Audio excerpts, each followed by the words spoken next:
Hey everybody, this is the Sliders Review, and I'm here today to talk to you about Spider-Man the Animated Series. This show came out in November of 1994 and it ended in January of 1998.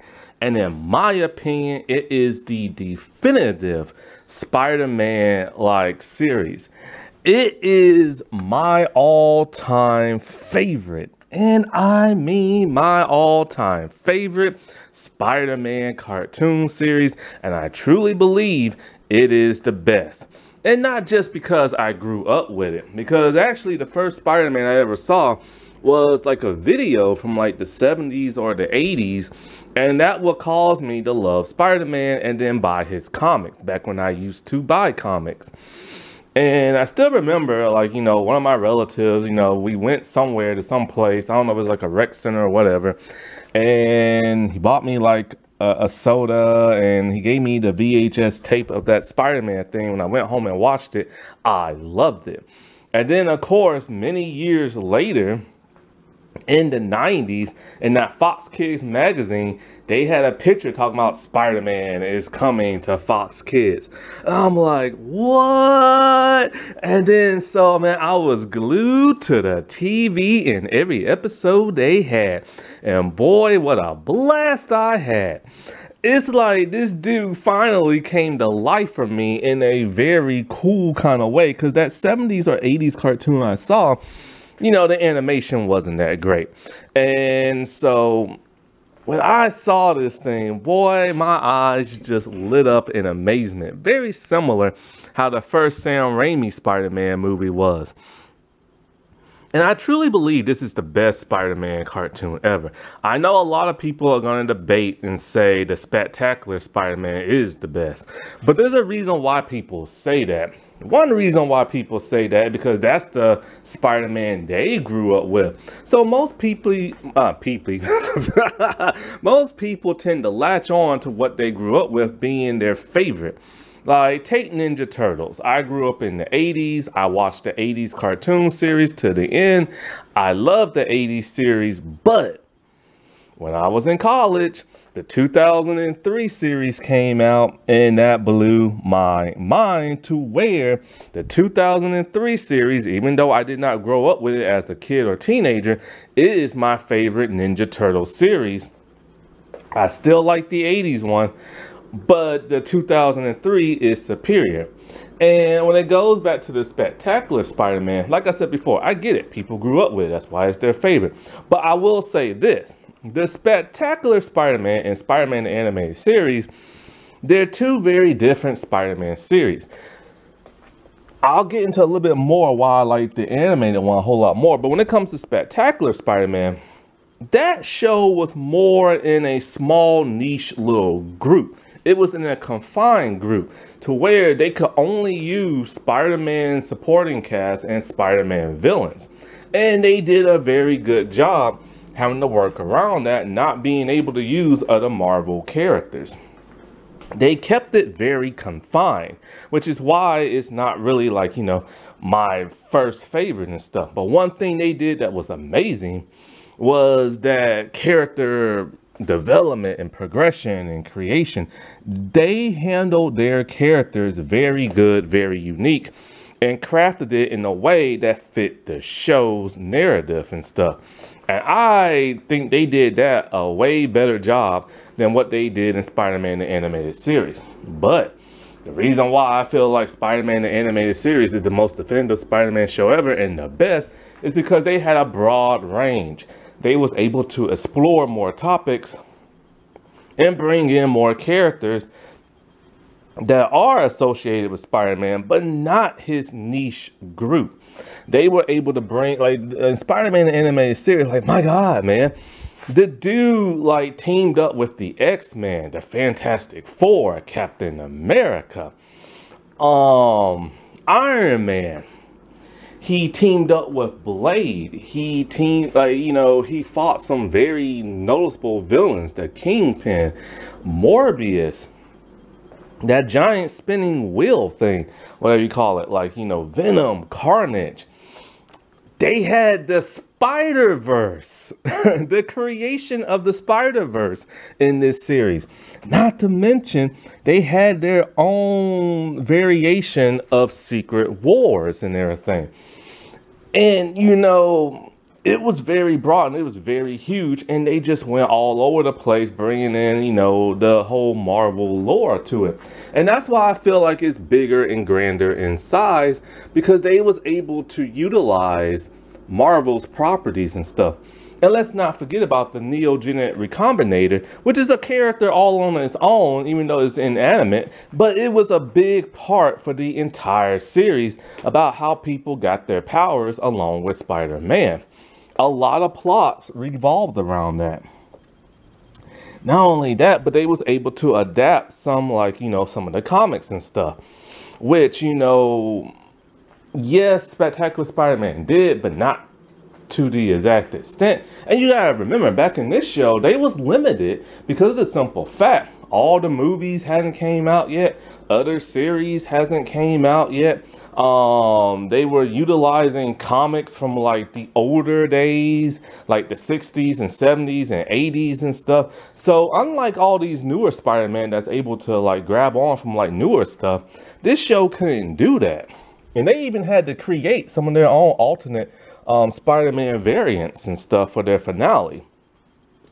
So this is why I think this show is like really huge, broad in scale, because like they were just able to do so much in these 5 seasons. And you know, when it comes to this show, it's weird because X-Men came out first and Saban was buying like, you know, the X-Men and like Fox Kids. But this was made by Marvel Film Animation. And, you know, I think they did an extremely good job. This used to be the longest running Spider-Man cartoon until Ultimate Spider-Man came around. They use animation from, I think, a Japanese studio, TMS, which is something the Batman animated people used to use, which gave it that really good animation, you know. The animation on this, it's like, has like realism to it. Like when they depict their characters, the characters don't look like your typical nowadays cartoon characters. They have this sense of like realism to them. Not as strong surreal realism as like, say, He-Man from back in the day, but you look at a person, their face looks about as realistic can be. That's how cartoons were back in the days. Now there's a rule where human characters have to be simplified and everything. Also, this show is notorious for reusing stock footage. Because they used to do hand-drawn animation back then. And so sometimes they would reuse like an explosion or Spider-Man swinging in the city or this and that. And it became very noticeable to where it was just kind of like, dude, I know that's from like a previous like episode. Why are you doing this? Also, this is the cartoon that gave Spider-Man his most definitive spider sense. Every other spider sense you've ever seen in animation always is like these squiggly little lines near his head. And I hate that. This one, man, it went into like another world. It was like all this horror and flashy lights and grim looking stuff, the way you would think a spider sense will look. And it had this really cool chime noise to it. Also, let's not forget the amazing intro. That like rock beat, the animation clips that they have with it, the singing with it, like it's still stuck in my head to this day. Yes, I do like the Spectacular Spider-Man intro, but this one is just way better. See, the Spectacular one and the one for that Iron Man 2000 something series, this is when animation and Marvel started using like real rock bands and they just started singing like an actual song. But with this is like a true intro that gets you pumped, gets you hyped, gets you cranked and everything. Not only that, but this show utilized like 3D imagery, sometimes not to the best, because this was the early mid 90s and stuff. Like the CGI wasn't all that great with the 3D stuff, but it was still neat to see, but it's kind of jarring, especially till this day. And so like this show is very, very, very known for his censorship. Now, other cartoons were censored as well, but it always felt like this one was more censored than others. Cause at least in Batman the animated series, they was able to use real guns. Here, they had to use laser guns, unless it was a flashback, and then you got to see like an actual gun in like silhouette or something like that. But like they had some of the strangest rules, like you couldn't punch nobody. This is why Spider-Man never punched anybody. I think in the first episode he punched like one person and that's about it. But other than that, he just used his like agility and his webs, which actually makes more sense for Spider-Man because that's what he's known for like using and stuff. But there was like no punching. There was no like throwing like through glass. There was like no putting children in jeopardy. Something weird about vampires. You couldn't use blood. You had to use the word I think plasma or something like that. And like they couldn't use the word sinister or kill or die. They had to use words like destroy and like, you know, stuff like that. And it was just weird censorship, and it was just like the strangest little thing. He couldn't even punch nobody. Like, what the world, man? Now, Stan Lee was instrumental in, like, you know, developing the first 13 episodes. Like, he helped, like, you know, produce some of the stories and stuff. And I think a couple of others after that. But the man behind this show is none other than John Shepard. John Shepard back in this show was the Bruce Timm of Spider-Man series. And you know, the Spider-Man show was an uphill battle because Marvel was going through bankruptcy at that time. And in fact, I think it wasn't even Marvel that produced it and stuff because of it. But John Shepard is the man, or at least he was. He screwed up with that Green Lantern John Stewart animated movie that came out not too long ago. I don't know what happened to John, but he lost his mojo. But hopefully he'll get it back. And, you know, this man literally crafted the world of Spider-Man on this show with his creative team. And a lot of people don't even know that or what the man even looks like and stuff. And we really owe this man a lot to when it comes to how Marvel looks today.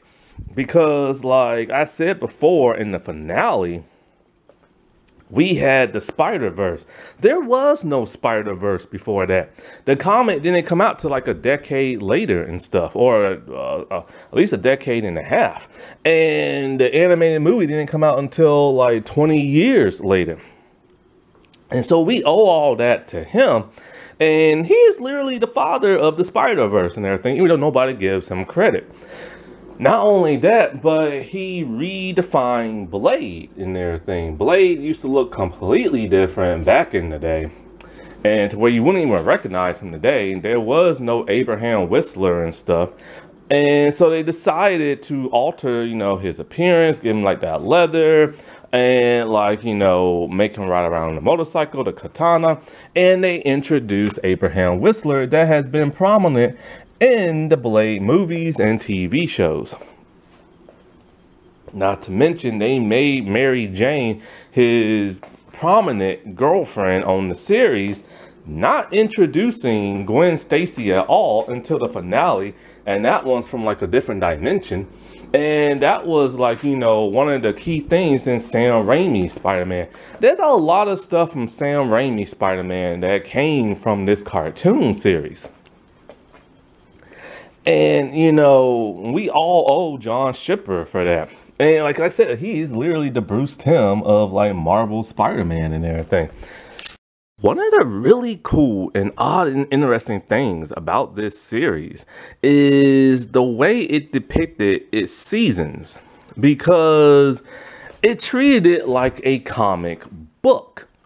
Yes, they did adapt many, and I mean, oh, also the Green Goblin was, you know, the Sam Raimi Green Goblin is very influenced by like this show, because Green Goblin was just like a regular criminal, but here in this series they gave him mental like problems caused by like the green gas and everything. All right, back to the seasons.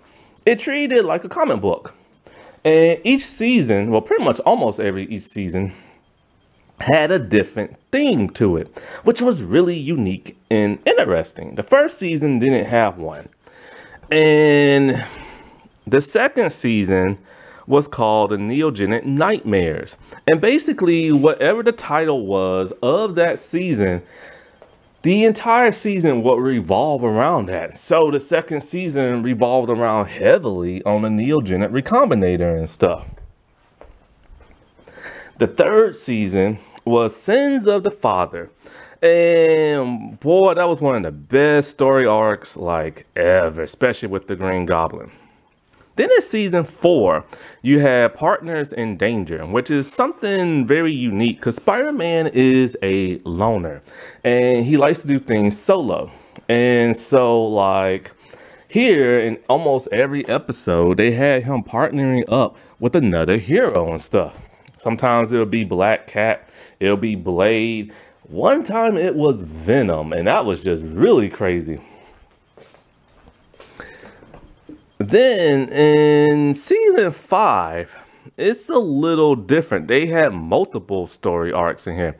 The first episode didn't have one at all, but then by like the next 5 episodes, they had like 6 Forgotten Warriors, and that basically told the story of like Peter Parker's like parents, how they was framed as spies, all this stuff going on, I think in Russia or Germany, the Red Skull, Captain America, and these forgotten heroes from back in like the 50s and stuff that was created for the show. It was a very unique and interesting story arc, but by season 5, the show started to feel a bit different. It started to feel mature, more serious topics, more like multiple story arc episodes that continue into like another. The Forgotten Warrior one isn't my favorite story arc. Also, they made like, I think they made Electro, the Red Skull's like son, or maybe it was Chameleon or something like that. I can't remember which one, but they made him like this Russian dude, and it was just like really weird because they had finally brought Electro into the show and he was just depicted completely different, but I had no idea how he was depicted in the comics until like later. But then, you know, next 2 episodes you get the return of Hydro Man that like sets up this whole Mary Jane arc because Spider-Man lost her a couple of seasons ago and stuff, as he stopped wanting to be trained by like Madam Web. And so this set up this whole like, you know, clone thing and him being angry and this and that. And then like, you know, the next 3 episodes we get Secret Wars, which took Spider-Man on an alien planet where the Beyonder wanted him to play basically a live action game of chess with like heroes and villains and see who would win. This was all a test to teach him how to like be a leader and work with a team, because it will lead up to the finale, which is Spider Wars, which is just the Spider-Verse. And it's where like he had to team up with a team of like Spider-Man from different realities and take on an evil Spider-Man who turned into Spider-Carnage. And I've already talked about like the Secret Wars episode and like, you know, the Spider-Verse one, so go watch that. And it was an amazing finale, and still to this day I think one of the best finales in animation I've ever seen. And so like, you know, it took a really unique and interesting approach to that of like, you know, its seasons. Now it was supposed to get, well, if it were to ever get a 6th season, then basically it would be Spider-Man looking for Mary Jane, going back to like old colonial times and facing off against Jack the Ripper. That does not sound interesting to me whatsoever. You can tell by that time Dave was running out of ideas, so it was probably a good thing that the show ended when it did. Now, you can find all these episodes on Disney Plus, but when it comes to DVD, that's a little bit tricky. See, they have certain volumes out, like the Green Goblin, Venom, Dr. Octopus, stuff like that. when it comes to their DVDs, but it's just in volumes. They've never, ever, ever put out the complete series on DVD. Until this day, nobody knows why. It could be because of the shakeup with like Marvel, Fox Kids, and Saban and all this other stuff. Because a lot of Saban shows like Power Rangers, it took a good long while for them to come out on DVD.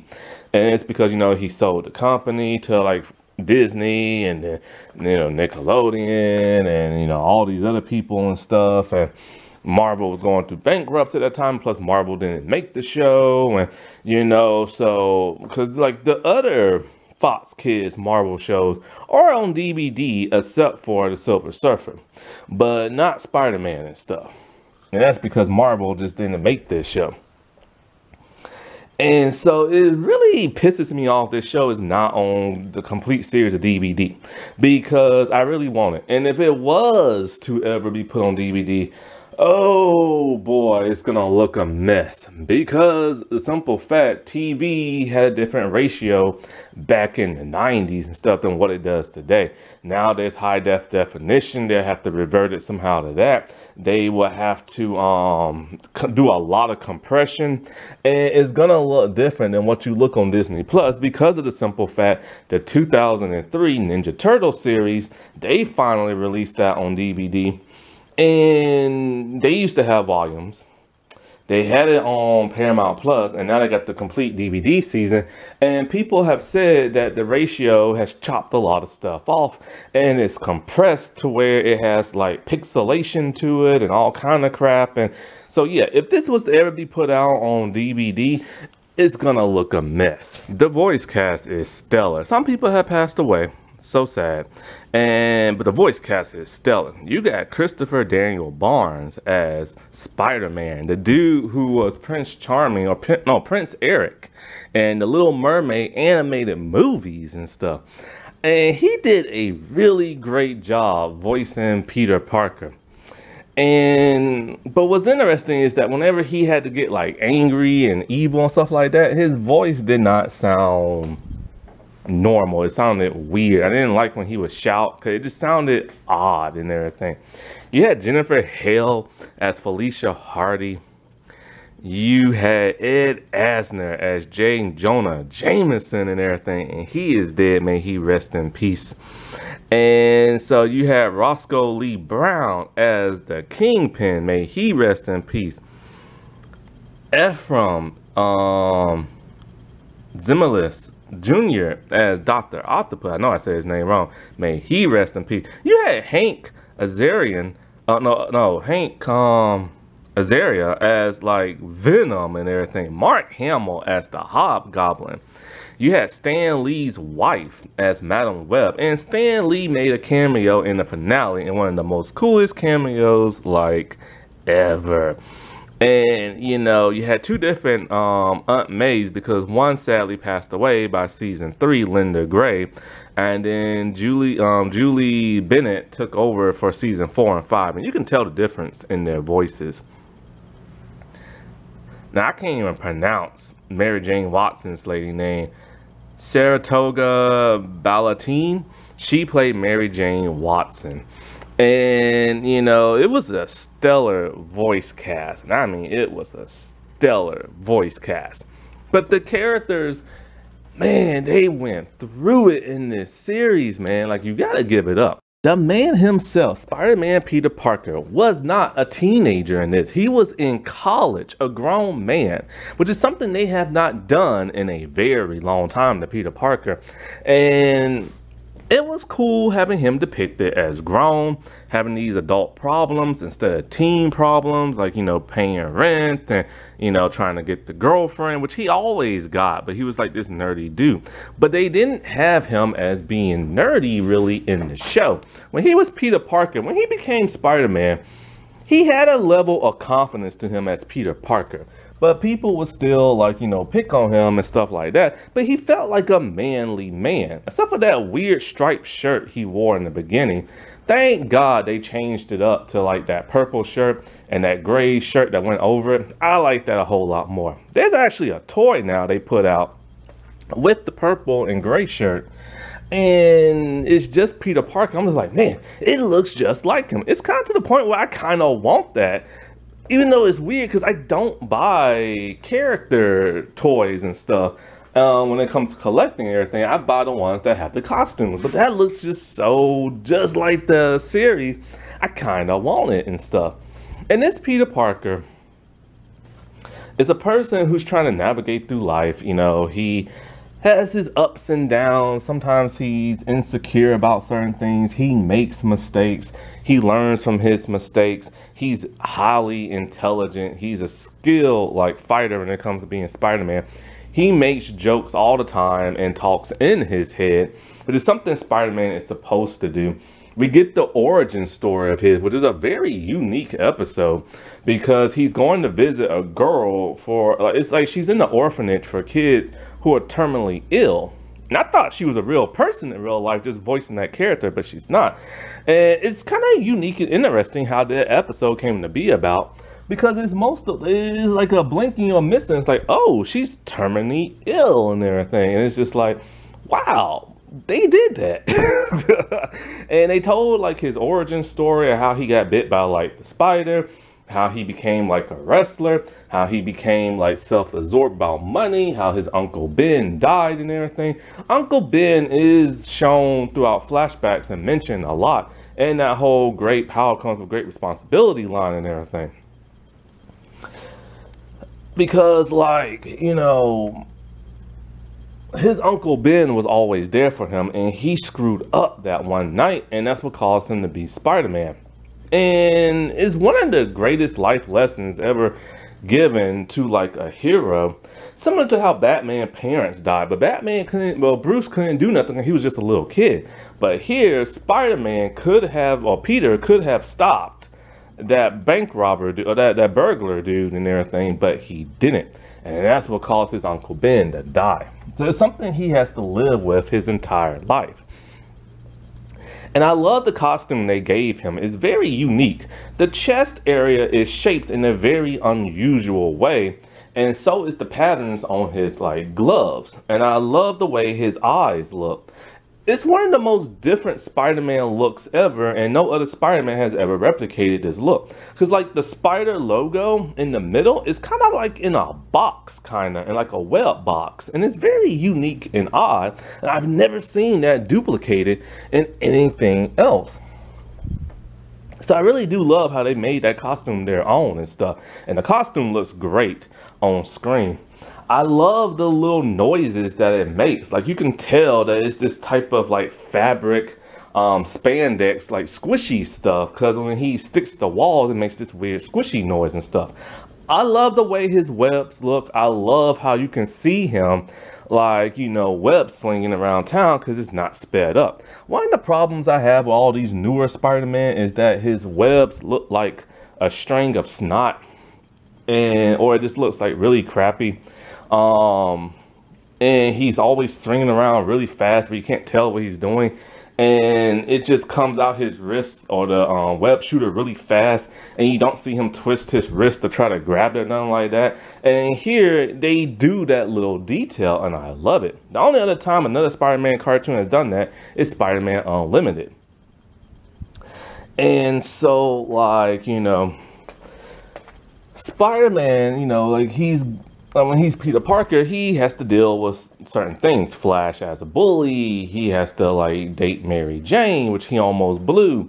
And then, you know, like he likes Felicia Hardy, which he blew that. And then she becomes like the Black Cat, and you know, and while he's dating Mary Jane, like Spider-Man and Black Cat kind of have like a thing. And you know, then like they do the craziest thing where him and Mary Jane get together, but then they break up and she goes in the arms of Harry. And then like, you know, she disappears through like a portal in limbo kind of, which is one of those great story arcs. It's basically a retelling of Gwen Stacy on like the bridge in the Green Goblin, but this time they just did it with Mary Jane. And instead of her dying, she's trapped in like a different dimension. And then they bring her back only to reveal she's a clone, a water clone and everything. And it's just insane because he married this clone and he was in love with this clone. And when the clone started to die, he wanted Miles Warren to, you know, resuscitate, like, you know, regenerate the clone and stuff. And it was like this man really went through it and everything. And I still think he had some of the best drama than any other Spider-Man we saw, like, in animation. And then the whole black suit story arc was just really cool and everything. Once again, Sam Raimi pulled from this show because, you know, it was like a rock that was in space, and then, like, you know, the shuttle's been to like crash land, and so the Kingpin like hiring some people like Rhino and everything to like steal the Prometheum X and everything. And so like Spider-Man gets blamed for it, and then we get this cool dream sequence of like Spider-Man costume and the symbiote fighting, which is taken from the comics of all things. And it's so cool. And, you know, he dons the black suit and he starts to become more angry and everything. And then he finds out sonic vibrations can like hurt it and everything. We get that cool scene at, like, you know, the church bell tower where he gets the suit off him, and then it goes on to Eddie Brock, and then we get like Venom and everything. And then later on, like, Venom comes back, and then Carnage gets created, and it was just like really cool. Not to mention other heroes, like I said, have joined the show. Doctor Strange, that was like a very cool episode where like the bad guys are brainwashing people and I guess wants their like souls or whatever. And so then there's a Iron Man episode, and the Iron Man and War Machine from the animated series get the like not cameo, but crossover into this series. They fight Venom and Carnage, which is kind of weird. I wish it was a different type of episode, but hey, at least we got to see Iron Man and War Machine again. James Avery comes back to reprise his role after he left in the second season, and may he rest in peace. There's this really interesting X-Men crossover where it's the X-Men from X-Men, the animated series, but they're drawn slightly different, which is very jarring, especially Beast's face and everything. And so, because, you know, Spider-Man's trying to get rid of his mutation, and they're all like, you know, they don't do that, and, you know, we accept our powers, this and that. Him and Wolverine can't get along, then they partner up. And it's just like a really cool episode about like mutants and everything. Cause like one of the women who's the assistant to like the man trying to like, you know, capture these like mutants and like use their powers for like the Kingpin and everything. Turns out she's a mutant and she hates being one. And it's just like, you know, and she's willing to work for a man who wants to get rid of it because she wants to get rid of like her what she calls a disease. And the X-Men help her, you know, accept like who she is and stuff. Then we get these series of really cool Blade and Morbius episodes where it's just like insane and very dark and very gritty. I've already talked about those. And it was my first introduction to Blade. Like, I had no idea who this dude even was. And it was just like really awesome. They changed up the like Black Cat, Felicia Hardy storyline to where they made her a super soldier, and so she can just transform into it. So, and it's a really sad arc because every man in her life is like leaving. Morbius left, her dad left years ago, and like, you know, her and Peter not worked out, and her and Spider-Man's not working out. And so then next thing you know, like the Kingpin and Doc Ock, they kidnap her. They force her to take the serum and everything because they say, you know, they'll kill like, you know, her dad and everything. And so she becomes like the Black Cat. And so first she starts stealing from them, but then she becomes like a vigilante working along Spider-Man, falling in love with him, only for him to realize he still loves like, you know, Mary Jane and everything. And it was like really interesting, and they changed it for like the better other than her just being like a thief. One amazing like story arc that they had was when his mutation started to flare up and he grew these like multiple arms. But before that, he was desperate to find a cure, to where he rushed it along with his doctor, and he grew multiple arms and then later became the Man Spider. it was one of the most shocking things I've ever seen in like a cartoon ever. And no other Spider-Man cartoon has ever replicated that except for Spider-Man Unlimited. A lot of his classic villains show up. Sometimes they're slightly altered, like, you know, Scorpion being like a slob who becomes like a scorpion through the neogenic recombinator and everything. You have Doc Ock, who's always out for like revenge. You have like the Chameleon, which they changed a lot. The way he has a device, he can just transform into like anything. You have Shocker, Rhino. But the thing is with like Shocker and Rhino and stuff and Chameleon, they don't really go into their backstories or really give them a true personality. That's one thing Spectacular Spider-Man did a whole lot better. But they really did a great job on both the Goblins, the Green and Hobgoblin and everything. Making the Green Goblin so complex and having him have a split personality, then having him trapped in limbo and Harry takes over and everything. And, you know, and then what they did was Smythe, like, you know, with the whole Spider Slayers and him turning into like a cyborg and everything. That was really cool. And the Kingpin, this Kingpin he's still all about crime, but he's mostly about creating super soldiers and superhumans and stuff like that. So all in all, this animated series of Spider-Man was so complex with so many layers, and it was like leaps and bounds than anything else that we saw for the next like decade and a half until Ultimate Spider-Man came around. And by Ultimate Spider-Man, they had the advantage of using older comics, new comics, movies, video games, like you name it. But in all, when it comes to Ultimate Spider-Man, that is not my favorite, like, Spider-Man. At first, I did like Drake Bell voice as Spider-Man, but it just started getting annoying after a while. I didn't like how young and goofy they made him. I didn't like the whole Teen Titans anime vibe that they would sometimes do. I don't like the little monkey screen thing. That's stupid. But in later seasons, when they start introducing more Spider-Man, that was really cool. Because Ultimate Spider-Man was just so different. He had like a team of teen heroes and worked for S.H.I.E.L.D. Oh, by the way, S.H.I.E.L.D. shows up. Like Nick Fury and everything show up in Spider-Man the animated series as well. And the Punisher. Boy, those were some cool episodes and stuff. But it's just like Ultimate Spider-Man just didn't do it for me. But this show, boy, this will always in my mind go down in history as being the definitive and best Spider-Man show ever. Alrighty, well, I'll talk to y'all later. Bye.